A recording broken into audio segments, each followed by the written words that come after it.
जो भी हरसिद्धि का विधायक होगा हाँ। 12 विधानसभा के अनुसूचित जाति सभी समाज का कल्याण करेगा। पर्सनल व्यक्ति का विरोध है, अच्छा। पार्टी का कहीं से विरोध नहीं है। नहीं है। कभी भारतीय जनता पार्टी हरसिद्धि विधानसभा में एकजुट रही है, आज भी एकजुट है भारतीय जनता पार्टी के लिए। अगर आपको बीजेपी पार्टी हर्षिल विधानसभा से विधायक का टिकट देती है तो आपका क्या रहेगा, एजेंडा क्या रहेगा आपका देखिए विकास के लिए? क्या आप भी कहेंगे कि मैं स्कूल बनवा दूंगा, हॉस्पिटल सही कर दूंगा, रोड बनवा दूंगा, बिजली दे दूंगा, गैस दे दूंगा, और नहीं तो दारू पटवा ही दे रहा हूँ? तो उस समय अगर भारतीय जनता पार्टी के शीर्ष नेतृत्व अगर हम लोगों को मौका देगी, हम लोग भी काम कर रहे हैं, हरसिद्धि विधानसभा की जनता की सेवा कर रहे हैं, तो मौका देगी, हम लोग फील्ड में आएंगे। जनता हम लोग को कोई आरोप उरोप है कि नहीं, कोई केस मुकदमा चल रहा है कि नहीं अभी? देखिए हम लोग दबंग नहीं दब नमस्कार, प्रणाम। मैं मनोहर कुमार स्वागत करता हूं आप सभी का हमारे चैनल एएमएस की बातों पे। आज हमारे साथ जुड़े हुए हैं बीजेपी के नेता प्रेम शंकर पासवान जी। नमस्ते सर। नमस्कार। कैसे हैं सर? बहुत अच्छे हैं, आप कैसे हैं? बढ़िया है सर। सर आपसे बात करने का बहुत ही हमारा भी मन कर रहा था, क्योंकि हमारे कमेंट भरे हुए हैं आपको बुलाने के लिए। हमारी ऑडियंस से सर को बुलाओ, प्रेम भैया को बुलाओ, प्रेम भैया को बुलाओ। चलिए, इसके लिए आपका डिमांड हो रहा है सर, इसीलिए बहुत बहुत धन्यवाद। इसलिए सर हम लोग भी आपके पीछे पड़े हुए थे। सर हम बात करते हैं लाइफ स्टाइल से, जन्म जहाँ से हुआ है वहाँ से लेकर राजनीति अभी आप जहाँ तक कर रहे हो वहाँ तक, बीच में क्या क्या हुआ, कैसे हुआ, इसमें क्या अड़चने आई, तो हम शुरू करते हैं सर। सर हम बात करेंगे आपके जन्म स्थान से। आपका जन्म कहाँ हुआ है सर? देखिए, मेरा जन्म मधुबन विधानसभा अंतर्गत पकड़ी दयाल नगर पंचायत के वार्ड नंबर 11 में डी पकड़ी गांव में मेरा जन्म हुआ है। मेरे माता पिता हमारे सरकारी स्कूल में शिक्षक थे। अच्छा। माता हमारी शुद्ध गृहिणी थी। हम लोग 4 भाई, बहन नहीं है मेरे पास, 4 भाई हैं। हमसे 2 भाई बड़े हैं जो रेलवे विभाग में कार्यरत है, और हम तीसरा नंबर हुए। एक छोटा भाई मेरा अभी पढ़ाई कर रहा।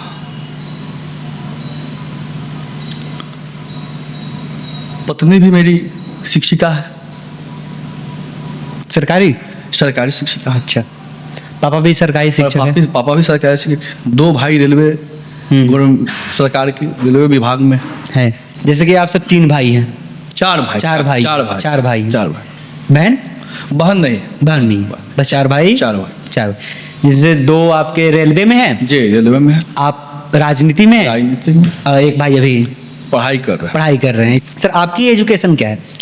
मेरी एजुकेशन, हम ग्रेजुएशन पास हैं पॉलिटिकल साइंस से। अच्छा।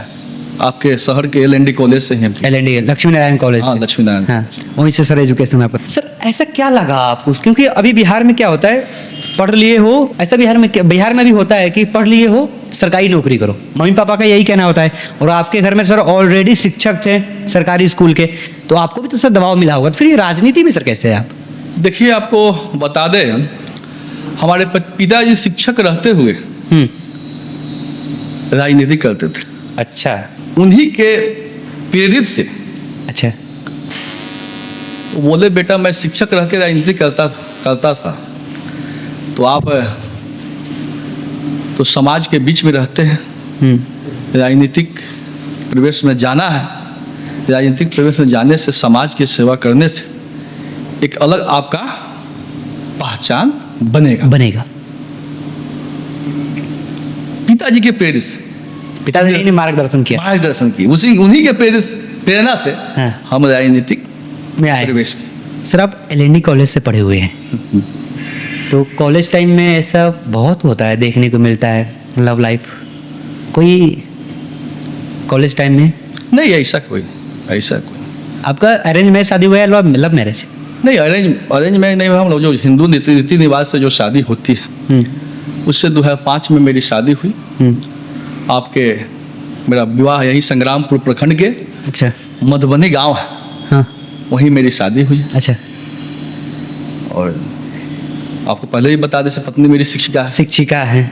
तो कॉलेज लाइफ में ऐसा कुछ नहीं, ऐसा कुछ नहीं, क्योंकि आप हैंडसम भी हैं तो उस समय तो नॉर्मल है सर, कुछ तो ऐसे हम लोग माता पिता पर विश्वास किए, माता पिता के विचार को अपनाए। हमारे पिताजी शिक्षक रहे हैं तो शिक्षक का संस्कार मेरे रग रग में है, घर से ही संस्कार मिलता है। हाँ। तो हमारे पिताजी तो भटके नहीं। शिक्षक रहे। हाँ, तो भटके नहीं। राजनीति कॉलेज लाइफ से ही कर रहे हैं या कॉलेज खत्म होने के बाद से चालू किए, या स्कूल कब से चालू किए? देखिए, हम लोग राजनीति के कॉलेज लाइफ से ही प्रेरणा हम लोग में राजनीतिक की आई। ग्रेजुएशन पढ़ाई करने के बाद हम राजनीतिक में आए और प्रथम राजनीतिक प्रवेश हमारा भारतीय जनता पार्टी से ही हुई। प्रथम बार राजनीति से जुड़े और भारतीय जनता पार्टी से ही जुड़े? भारतीय जनता पार्टी से ही मेरी राजनीतिक शुरू हुई। अच्छा। उस समय मैं पकड़ी दल मंडल के युवा मोर्चा का अध्यक्ष हुआ करता था। प्रथम बार युवा मोर्चा का अध्यक्ष हुआ, पार्टी का काम किया, बेहतर से पार्टी के सिद्धांत और विचार को जन जन तक पहुंचाया। पार्टी ने फिर दूसरी बार हमको संगठन जिला ढाका अनुसूचित जाति मोर्चा का जिला अध्यक्ष बनाया। अच्छा, ढाका। पूर्वी चंपारण जिला अंतर्गत भारतीय जनता पार्टी के संगठन दृष्टिकोण से 3 जिला है। एक मोतिहारी जिला, एक रक्सौल जिला और एक ढक्का जिला। जब नवसृजित ढक्का जिला हुआ तो उसमें सर्वप्रथम पार्टी ने मुझे काम के बल पर ढक्का एकदम मंडल में थे, युवा मोर्चा का काम किए तो पार्टी ने हमको जिला में सीधा ले गया। जिला में काम किए, बड़ी दलित का सम्मेलन किए बहुत बड़ा। हाँ। 2017 में मधुबनी विधानसभा में किए थे उस समय जी। संगठन जिला ढाका के अंतर्गत मधुबनी विधानसभा पड़ता है। ऐतिहासिक सम्मेलन हुआ। हाँ। उस समय हम लोग जिला अध्यक्ष थे तो हम लोगों को नागपुर प्रशिक्षण में भी भेजा गया था। अच्छा। प्रशिक्षण शिविर में गए, वहां से आने के बाद मेरे पास 8 दिन समय बचा था सम्मेलन में। मैंने दिन रात एक करके अपने समुदाय में, दलित समाज में, अनुसूचित जाति के बस्ती में रात दिन एक करके लोगों का भारतीय जनता पार्टी का संदेश पहुंचाया। उस कार्यक्रम में हमारे जनक राम गोपालगंज के सांसद हुआ करते थे। अच्छा। उनको मैंने मुख्य अतिथि बनाया था। सांसद जी। और भारतीय जनता पार्टी के शीर्ष नेतृत्व प्रदेश से बहुत सारे नेता आए थे। अच्छा। उन्होंने इस कार्यक्रम को देखा तो ढक्का जिला का प्रथम और अंतिम ऐतिहासिक सफल सम्मेलन रहा। यानी उसके बाद अभी तक हुआ ही नहीं हो सकता। वैसा सम्मेलन नहीं हुआ। मैंने जो सम्मेलन करके दिखाया अनुसूचित जाति मोर्चा के तहत बैनर तले, वैसा सम्मेलन अभी तक नहीं हुआ, कोई नहीं कर पाया। उसी का नतीजा है कि पार्टी ने फिर हमको प्रदेश में एसी मोर्चा में बिहार प्रदेश के प्रवक्ता के पद पर दायित्व दिया। अच्छा। पार्टी में काम कर रहे हैं। फिर प्रदेश प्रवक्ता के पद पर रहे काबिज। उस समय हमारे एसी मोर्चा के प्रदेश अध्यक्ष अजित चौधरी जी हुआ करते थे। फिर उनका कार्यकाल खत्म हुआ। फिर नए प्रदेश अध्यक्ष हमारे पातेपुर विधायक माननीय लखिंदर पासवान को अनुसूचित जाति मोर्चा का प्रदेश अध्यक्ष बनाया गया। फिर उन्होंने मोतिहारी जिला से बहुत सारे अनुसूचित जाति भारतीय जनता पार्टी के नेता हैं, लेकिन उन्होंने मोतिहारी जिला से केवल प्रेम शंकर पासवान को ही प्रदेश मंत्री का दायित्व दिया। यही मेरा पार्टी में अभी तक जो दायित्व है उसको हम अभी तक प्रदेश मंत्री, वर्तमान में हम अभी प्रदेश मंत्री भारतीय जनता पार्टी अनुसूचित जाति में है। सर अभी आप प्रदेश मंत्री हैं अनुसूचित जाति का। जी। तो ऐसा क्या कर रहे हैं सर अनुसूचित जाति के लिए कि देखिए बढ़िया से ले रहा हूँ। पार्टी अनुसूचित जाति के लिए भिन्न भिन्न प्रकार की योजनाएं चला रही है। अच्छा। बहुत तरह की योजनाएं। अब उस योजना को हम लोग बेखूबी से पूरे टोला के सूची हम लोग बना के हर टोला में चौपाल लगा के हमारे जितने महिलाएं हैं, बच्चे हैं, राती चौपाल लगा के हम लोग उस योजना के बारे में जब बताते हैं तो लोग उससे लाभान्वित हो रहे हैं। और लाभान्वित होने के नतीजा जो हम लोग पार्टी में जो संदेश जाती है, पार्टी सर्वे कराती है किसको हमने मोर्चा का अध्यक्ष, अनुसूचित जाति मोर्चा का नेता बनाया, कौन काम कर रहा है नहीं कर रहा है। भारतीय जनता पार्टी में यही सबसे बड़ा खूबी, अच्छा, बैठे बैठे सबका पता लगाते रहते हैं कौन क्या कर रहे हैं नहीं कर रहे हैं। और उसी हिसाब से उन्हें उनका प्रमोशन उसी होता है। हिसाब से भारतीय जनता पार्टी में किसी को दायित्व मिलता है, हाँ, जो अच्छा से निर्माण करता है उसको पार्टी अपने बुला के दायित्व देती है। हमने किसी दायित्व के लिए की सिफारिश अभी तक ले नहीं की, अच्छा, बस काम के बदौलत में। काम के बदौलत। सर आपका साइड बिजनेस कोई है क्या, जिससे हाँ, आपका घर परिवार चलता हो राजनीति के सिवा? मैं साइड बिजनेस है। समाज सेवा राजनीतिक में आने के लिए कुछ उद्देश्य होना चाहिए।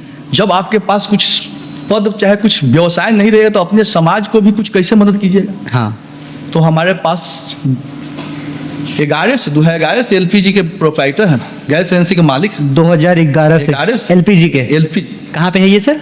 मेरा पकड़ी दयाल में जय माता दी इंडियन गैस एजेंसी के नाम से। अच्छा, आज 11 से जोड़ लीजिए, इतना दिन से हम लोग सेवा कर रहे हैं। सेवा कर रहे हैं 14 सालों से। 14 साल से। उस समय भी प्रधानमंत्री उज्ज्वला योजना के तहत जो बीपीएल गैस जो सरकार ने दिया तो सर्वप्रथम अनुसूचित जाति के लोगों को ही प्रावधान था। अच्छा, तो हमने बढ़ चढ़ के अनुसूचित जाति के लोगों को उज्ज्वला गैस कनेक्शन देने का भी काम किया। तो राजनीति में पैसा कमाने नहीं आए हैं? नहीं, राजनीतिक में हम पैसा कमाए नहीं, हम लोग राजनीति में आए हैं समाज की सेवा के लिए। पैसा तो ऑलरेडी हम कमा रहे हैं, पैसा हमारे बिजनेस में कमा रहे हैं वहाँ से। दो को बिजनेस किए हुए हैं। हमारे परिवार के बैकग्राउंड में आपने आपको बता दिया। हाँ, मेरी पत्नी भी टीचर है, पिताजी भी टीचर है। बाबूजी 4 भाई, बाबूजी के 4 भाई अभी सर्विस में थे। अच्छा, 2 भाई रेलवे में आपके? हमारे बाबूजी भी 4 भाई है, 4 भाई जॉब में, चाचा के बेटा भी शिक्षक। हाँ, सारे लोग मैंने समझिए हमारे बाबूजी 4 भाई और पिताजी 4 भाई है, सभी लोग जॉब में है। केवल प्रेम शंकर पासवान ही बिजनेस से व्यवसाय किया। व्यवसाय के बाद हम लोग सोचे से व्यवसाय करके तो समाज का सेवा कर रहे हैं, तो राजनीतिक में प्रवेश किए इसलिए से और हम समाज का सेवा कर सके। मेरा हृदय से है से समाज के प्रति कितना हम लगाव है, लगाव समाज सेवा के लिए। क्योंकि हम लोग तो घूमते ना है सर। हाँ, धरातल पर जाते हैं। आज भी हमारे समाज का दुख दर्द समझिएगा, जाइए किसी टोला में हम लोग जाते हैं तो आंख से आंसू आ जाता है।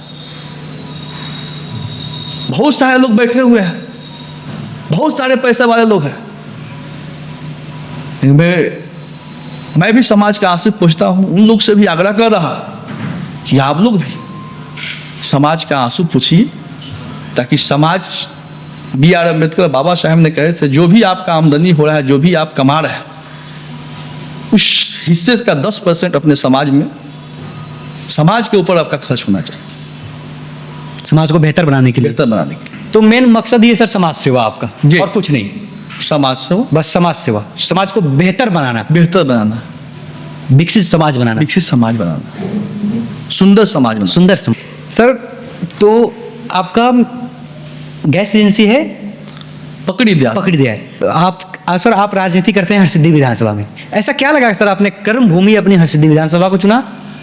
देखिए आपको बता दे, मोतिहारी जिले में 12 विधानसभा, 12 विधानसभा में एक सुरक्षित हरसिद्धि विधानसभा। अच्छा, जो भी हरसिद्धि का विधायक होगा, हाँ, 12 विधानसभा के अनुसूचित जाति सभी समाज का कल्याण करेगा। विधानसभा की समाज की जनता की सेवा और दुख दर्द समझने का काम करना, क्योंकि सुरक्षित क्षेत्र आपका हरसिद्धि है, तो सुरक्षित में ही आपको कर्म भूमि आपका बनाना था। जो भी विधायक हो उनको भी कल्याण करना चाहिए। हाँ, कोई ये कहे कि मैं हरसिद्धि का विधायक हूँ, हाँ, तो उनकी भूल है। हरसिद्धि विधानसभा के विधायक नहीं है आप, पूरे 12 विधानसभा के विधायक। 12 विधानसभा के जो भी आपके समाज के लोग आएंगे, उनका दुख दर्द आपको सुनना, समझना है, उसके समस्या का निदान करना। सर 2010 से 2015 तक बीजेपी के विधायक हैं हरसिद्धि विधानसभा में। 2020 से 2025 तक बीच में उनका 5 साल कार्यकाल नहीं था, वो हार गए थे। 2020 से 2025 तक अभी भी वही हैं जो पहले थे, अभी वो गन्ना उद्योग मंत्री भी हैं। तो एक बड़ी जनता हरसिद्धि विधानसभा की बदलाव की तरफ देख रही है। सर एज अ वोटर आप क्या सोचते हैं सर, बदलाव होना चाहिए? देखिए आपको पता है कि लोकतंत्र में जनता सर्वोपरि होती है। हाँ, ये तो है। तो जनता पहले भी हमारे पार्टी के विधायक को स्वीकार किए हैं और आगे भी अगर दूसरे को भी कर रही है तो अपने ही भारतीय जनता पार्टी के ही जो भी उसके सदस्य उसी को स्वीकार करेगी। क्योंकि भारतीय जनता पार्टी के कार्यकलाप विकास से, भारतीय जनता पार्टी का ही विधायक चाहिए हर्षिल विधानसभा में। देखिए वहाँ भारतीय जनता पार्टी के कार्यकर्ता में यही है कि भारतीय जनता पार्टी का कहीं से कोई विरोध नहीं है। अच्छा, हाँ, मतलब भारतीय जनता पार्टी का विरोध नहीं है। नहीं, किसका विरोध है? कहीं कोई मान लीजिए किसी निजी कोई आदमी, जी, किसी का पर्सनली निजी विवाद है, अच्छा, निजी विरोध है, लेकिन हरसिद्धि विधानसभा में भारतीय जनता पार्टी का कहीं से विरोध नहीं। यानी कि जो विधायक हैं उनका विरोध हो सकता है, लेकिन पार्टी का विरोध नहीं है, पर्सनल व्यक्ति का विरोध है। पर्सनल व्यक्ति का विरोध है। अच्छा, पार्टी का कहीं से विरोध नहीं है। नहीं है। कभी भारतीय जनता पार्टी हरसिद्धि विधानसभा में एकजुट रही है, आज भी एकजुट है भारतीय जनता पार्टी के लिए। जनता पार्टी का जो भी प्रत्याशी आएगा उसको जिताने का काम हरसिद्धि विधानसभा की भारतीय जनता पार्टी और आम की जनता करेगी। तो आपको सर ऐसा नहीं लगता है, अगर जिस व्यक्ति से प्रॉब्लम है जनता को, भारतीय जनता पार्टी उससे लाती है तो भारतीय जनता पार्टी को परेशानियां होगी? नहीं तो इस पर तो हमारे प्रदेश के नेतृत्व तो विचार करबे करेगी ना, ऐसा बात थोड़े। प्रदेश का नेतृत्व जो शीर्ष नेतृत्व है वो सब देख रही है, सब विचार करती रहती है। तो आपको लगता है कि बदलाव होना चाहिए? नहीं, हम कैसे कर सकते हैं बदलाव होना चाहिए, ये तो जनता के हाथ में। जनता करेगी बदलाव, जनता करेगी बदलाव। हाँ। अगर आपको बीजेपी पार्टी हर्षिल विधानसभा से विधायक का टिकट देती है तो आपका क्या रहेगा, एजेंडा क्या रहेगा आपका देखिए विकास के लिए? क्या आप भी कहेंगे कि मैं स्कूल बनवा दूंगा, हॉस्पिटल सही कर दूंगा, रोड बनवा दूंगा, बिजली दे दूंगा, गैस दे दूंगा, और नहीं तो दारू बंटवा ही दे रहा हूं? भारतीय जनता पार्टी में आपको बता दे जी कि किनका टिकट मिलना है, किनका टिकट क्लियर है, एक यही चीज किसी को पता नहीं चलता है। अच्छा, और पार्टी है जो वहां पता है हाँ, ये किसको किसको मिलने वाला है, किसको किसको मिलने वाला है। लेकिन बीजेपी में पता नहीं है। लेकिन भारतीय जनता ही एक पार्टी है हाँ, जो किसी को पता नहीं चलता है से हमको टिकट मिलेगा कि किसको टिकट मिलेगा, पार्टी कब किसको मैदान में उतार देगी, हाँ, यही चीज पता नहीं चलता है। तो उस समय अगर भारतीय जनता पार्टी के शीर्ष नेतृत्व अगर हम लोगों को मौका देगी, हम लोग भी काम कर रहे हैं, हरसिद्धि विधानसभा की जनता की सेवा कर रहे हैं, तो मौका देगी, हम लोग फील्ड में आएंगे, जनता हम लोग को। किसी भी विधानसभा में अगर कोई व्यक्ति एमएलए का उम्मीदवार है, पर्सनल उसका कोर वोटर बिना पार्टी का कितना होना चाहिए, कितना परसेंट होना चाहिए? कुछ कोर वोटर अपने भी तो होने चाहिए जो आपके व्यक्तित्व पर आपको वोट दे। तो होबे करता है। कितना परसेंट होना चाहिए मिनिमम? मिनिमम तो कम से कम 30 से 40% तो आपके कोर वोटर होने कोर चाहिए, वोटर होना चाहिए जो आपके व्यक्तित्व, आपके व्यक्तित्व पर, आपके काम के, आपके शैली की, आपकी ईमानदारी पे आपको वोट दे, व्यवहार के बारे में जानता हो, जो आपको विस्तार से जानता हो। विस्तार से जानता हो।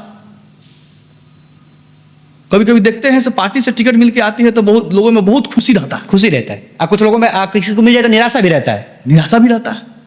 तो वही होता है व्यक्ति और चरित्र, अच्छा, व्यवहार। और प्रेम शंकर पासवान हाँ, हरसिद्धि विधानसभा में लगभग 15 वर्षों से सेवा कर रहा है। हाँ, तो पार्टी और इनको मौका, हम लोग को मौका देती है, तो इस पर तो लोग व्यक्तित्व मायने रखता है। तो और पार्टी के जो वोट है, हाँ, दोनों मिला के ही। आपकी लोकप्रियता कितने परसेंट है, आपकी कोर वोटर कितने परसेंट है हरसिद्धि विधानसभा में मिनिमम? ये तो आप लोग ने पता कीजिएगा, हाँ। हम कैसे बता पाएंगे भाई? हम अपने खुद कैसे बता जाएंगे? आप सर्वे कीजिए, आप अपनी पढ़ाई हरसिद्धि विधानसभा में घूमिए, सर्वे कीजिए से प्रेम शंकर पासवान का क्या लोकप्रियता है। हाँ। हम क्या बताएं? हम जो काम किए आपको बताएंगे, आप सर्वे करके बताइए जितने परसेंट आपकी वोटर है। चलिए सर, ये सब बात छोड़िए, अगर बीजेपी आपको टिकट देती है तो आप सर्वप्रथम कैसे लोगों में विश्वास जमाएंगे कि वो आपको वोट दे? तो ये तो आपको बता दिए ना, सबको प्रथम बार ही बताया है भारतीय जनता पार्टी में टिकट किसको मिलना है, नहीं मिलना है। मान लीजिए मिलता है तो मान लेने से नहीं होगा, मिलती है तो हम लोग जब मिलेगा तो भविष्य की बात है, तो इस पर चर्चा बाद में हम लोग करेंगे तो अच्छा करेंगे बाद पे, लेकिन इस पे चर्चा होगा, लेकिन हाँ, होगा, बाद में होगा, लेकिन होगा ना। अभी आपके राजनीतिक कैरियर में, जैसे कि मैं आपकी पर्सनालिटी देख रहा हूँ, हमारे ऑडियंस भी देख रहे हैं, एक दबंग वाली पर्सनालिटी है, मतलब एक बढ़िया सा। तो कोई आरोप है कि नहीं, कोई केस मुकदमा तो कौन चल रहा है कि नहीं अभी? देखिए हम लोग दबंग नहीं हम लोग दबंग एक काम में है, धरातल जनता की सेवा करने में दबंग है। अगर उनके सेवा में कोई रोड़ा बने तो आप उसे दबंग दिखाइएगा, पावर दिखाइएगा। जनता के लिए अगर कोई समस्या है उसके लिए हम लोग दबंग है, जनता के लिए हम लोग काम करेंगे। जनता पर, हमारे हरसिद्धि विधानसभा के जो भी हमारे जनता है उसके आबरू पर कोई प्रकार का कुछ आपत्ति विपत्ति आता है उस समय मैं दबंग। हम लोग का अपराधी छवि कोई नहीं रहा। नहीं रहा। आपको बता दें कि हमारे पिताजी शिक्षक थे, 4 शिक्षक हमारे घर में, संस्कार पूरा हम लोग का शिक्षक से भरा हुआ। शिक्षक के पुत्र हैं तो वो संस्कार आएंगे ही अपने आप। हमारी ऑडियंस आपका बहुत डिमांड कर रही थी, हमारे कई वीडियो के कमेंट में भरे पड़े हुए हैं, भरे सर को बुलाइए और प्रेम भैया को बुलाइए, प्रेम भैया को बुलाइए, तो उनके लिए कुछ कहेंगे? इसके लिए वो सभी आप लोगों को बधाई है। आइए, तो हम काम कर रहे हैं तभी तो आपका सर्वे, चाहे आपका चैनल, चाहे कोई चैनल हम लोग को खोजती है। और चेहरा लोग होगा जी, किसी का नाम आप लोग नहीं जानते होइएगा। हाँ, बात तो सही है। हम भी आपका हम नाम लोग काम करते हैं तभी तो आपने जाना, आपने कहा से भैया आप आइए हमारे स्टूडियो में, हमने कहा, आपने बुलाया, आपका भी मैं स्वागत करता हूँ। सर, आप कह रहे हैं कि आप धरातल से जुड़े हुए हैं राजनीति में, कुछ काम ऐसे बताइए जो आप जुड़ के धरातल से किए हो। देखिए, आपको बता दे, हम लोग जब व्यवसाय में जुड़े तो आपको बताए से उज्ज्वला योजना जो चला उसमें हजारों अनुसूचित जाति लोग को हम लोग गैस उज्ज्वला दिवाए। अच्छा। अपने से गाड़ी लेके हम लोग दरवाजे पर जाते थे, सारे स्टाफ को लेकर जाते थे। हमारे अनुसूचित जाति के घर में कभी गैस सपना था, उसको माननीय प्रधानमंत्री नरेंद्र मोदी जी ने पूरा किया। और उसको हम लोगों ने धरातल पर अनुसूचित जाति के टोले गांव मोहल्ले में जाके महिलाओं का आंसू पोंछने का हम लोग काम किया। मुफ्त में किए थे क्या सब? मुफ्त में। अच्छा। सरकार मुफ्त में उज्ज्वला गैस, तो हम लोग बढ़ चढ़ के हिस्सा लेके अपने समाज के अंदर अनुसूचित जाति के टोले में बढ़ चढ़ के गैस का वितरण किए। उज्ज्वला योजना के तहत जो गैस दिए, और सारी योजनाएं हैं, गिनाएंगे तो भारतीय जनता पार्टी में तो अनुसूचित जाति के लिए बहुत सारी योजनाएं हैं जी। तो योजनाएं गिना लेंगे तो आपके पास भी समय नहीं उतना योजना गिनने के लिए, बहुत सारे। तो हमने बहुत काम किया। सर, आप बताएं कि आपके 2 बिजनेस हैं, तो आप टाइम किधर देते हैं? बिजनेस में देते हैं या राजनीति में देते हैं? फुल टाइम राजनेता हैं या बिजनेस बाद राजनीति? तो हम लोग का ऑनलाइन सिस्टम है, आप जान रहे हैं सब, बिजनेस जो भी चलता है LPG RO जो बिजनेस है, जो ऑनलाइन सिस्टम है, सारे स्टाफ हैं, वर्कर है, काम कर रहे हैं, मॉनिटरिंग करने के लिए वहाँ स्टाफ रखा हुआ मैनेजर है।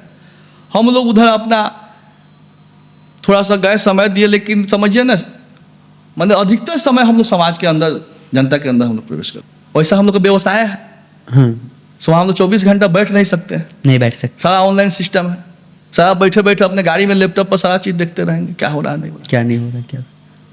अभी तो ऑनलाइन का ही जमाना है, कहीं तो आप फुल टाइम अभी राजनेता है? फुल टाइम राजनीतिक में है। सर, अगर बीजेपी आपको टिकट ना दे के जो अभी के विधायक हैं उनको ही टिकट देती है, तो क्या आप उनका खुल के समर्थन करेंगे? देखिए, ये तो आपको बता दें, भविष्य की बात है। भारतीय जनता पार्टी में आपको प्रथम बार पहले भी हम बता दिए हैं। सर, आपके सिवाय किसी को भी टिकट मिलता है, किसी को भी, तो क्या आप उसका खुल के समर्थन करेंगे हर सीधी विधानसभा में? क्यों नहीं समर्थन करेंगे? या इसलिए नहीं करेंगे कि मुझे टिकट नहीं मिला, इससे क्यों समर्थन? ऐसा भारतीय जनता पार्टी में ऐसा मैंने समझिए कल्चर नहीं है। भारतीय जनता पार्टी के शीर्ष नेतृत्व जी, जिसको उम्मीदवार बनाती है, उस उम्मीदवार के साथ सारे भारतीय जनता पार्टी के कार्यकर्ता तन मन धन से सहयोग करके चुनाव जिताने का काम। अच्छा। और पार्टी भी अपना पूरा प्रयास करके वहां के जो भी प्रत्याशी रहते हैं उनको जिताने का काम। अगर बीजेपी आपको टिकट नहीं देती है, आरजेडी कहती है, या जनसुराज अभी नई पार्टी आई है, वो कहती है कि आप मेरे साथ से आइए, मैं आपको हर सीधी विधानसभा में टिकट दूंगा, तो आप क्या जाइएगा उधर? नहीं, देखिए, आपको शुरू में बताया था, मैं भारतीय जनता पार्टी से राजनीतिक प्रवेश किया हूँ, और हम लोग अभी तक ले जो सोच मेरी, भारतीय जनता पार्टी में हमको ही रहना है। अच्छा। टिकट मिलना न मिलना वो अलग की बात है, अलग की बात है। टिकट नहीं मिले अलग की बात है, लेकिन हर सीधी विधानसभा में एक जनता प्रेम शंकर पासवान को जानती है, यही हमारे लिए खुशी की बात है। बात सही। इससे बड़ा क्या चीज होगा? मान सम्मान। जब हमारी हर सीधी विधानसभा में किसी गांव मोहल्ले में जाते हैं तो सभी मान सम्मान के दृष्टिकोण से प्रेम शंकर पासवान को देखती है। इससे बढ़कर सम्मान क्या होगा? क्या होगा? और एक नेता के लिए चाहिए ही क्या? चाहिए समाज सेवा और खुद की इज्जत, यही चाहिए ना? यही चाहिए। सर, आप बोल रहे हैं बीजेपी की विचारधारा, बीजेपी को लोग हिंदुत्ववादी पार्टी के नाम से भी जानते हैं, एकदम हिंदुत्ववादी पार्टी। और बीजेपी के तो कई मुख्यमंत्री बोलते हैं भाई ये तो हिंदुत्ववादी पार्टी है, कोई कांग्रेस थोड़ी है कि हम लोग हिंदुत्ववादी पार्टी नहीं कहें खुद को। तो आपको क्या लगता है? तो आपको पता है कि नहीं, भारतीय जनता पार्टी में ही सनातन धर्म में जितने भी काम हुए जी, राम मंदिर से लेके सनातन धर्म को आगे बढ़ाने का काम भारतीय जनता पार्टी की सरकार में हुआ। अच्छा। श्री दामोदर दास नरेंद्र मोदी जी के बाद आप पीएम का उम्मीदवार किसे देखते हैं? अभी तो हम पीएम के काम के हिसाब से, क्योंकि आप काम करते हुए देख रहे हैं मुख्यमंत्री। अभी तो हम लोग का पीएम के उम्मीदवार नरेंद्र मोदी जी, माननीय नरेंद्र मोदी जी ही हैं। वही है। इनके बाद आगे भी भविष्य में वही रहेंगे। नहीं, इनका भी एक कार्यकाल का समय है, खत्म होगा। नहीं, अभी तो जो हम लोग का चुनाव जो सामने है, जी। तो हम लोग तो देश के आदरणीय प्रधानमंत्री नरेंद्र मोदी की अगुवाई में, बिहार के हमारे यशस्वी मुख्यमंत्री नीतीश कुमार जी की अगुवाई में हम लोग चुनाव में हैं। मैं 2029 के बाद मोदी चुनाव नहीं लड़ेंगे, क्योंकि जो नियम है तो भविष्य की बात है भाई, भविष्य में देखा जाएगा उस समय तभी क्या होगा। कुछ तो विचार होगा ना कि इनके बाद मैं इनको पीएम के रूप में देखना चाहता हूँ। तो उस समय भविष्य आएगी, भविष्य आएगा, भविष्य की क्या बात है उस समय विचार किया जाएगा। भविष्य आगे के लिए भी छोड़िए बात, भविष्य के लिए सारा बात आज की है। अभी वर्तमान जो स्थिति है, हाँ। जो चुनाव सामने है, उस चुनाव के बारे में बता दें। हम लोग का नारा है हाँ 2025 हाँ 225 2025 से 225, यानी कि हर बिहार के विधानसभा में 225 सीटें। 225 अपने नीतीश कुमार जी को मुख्यमंत्री बनाना। अच्छा, मतलब 2025 में 225 सीट लाना है और माननीय मुख्यमंत्री आदरणीय नीतीश कुमार को फिर से गद्दी पर, बिहार के गद्दी पर सुशोभित करना। अच्छा, तो सीधे ये निर्णय है कि नीतीश कुमार जी ही मुख्यमंत्री बनेंगे बीजेपी की तरफ से, जीतेंगे तो?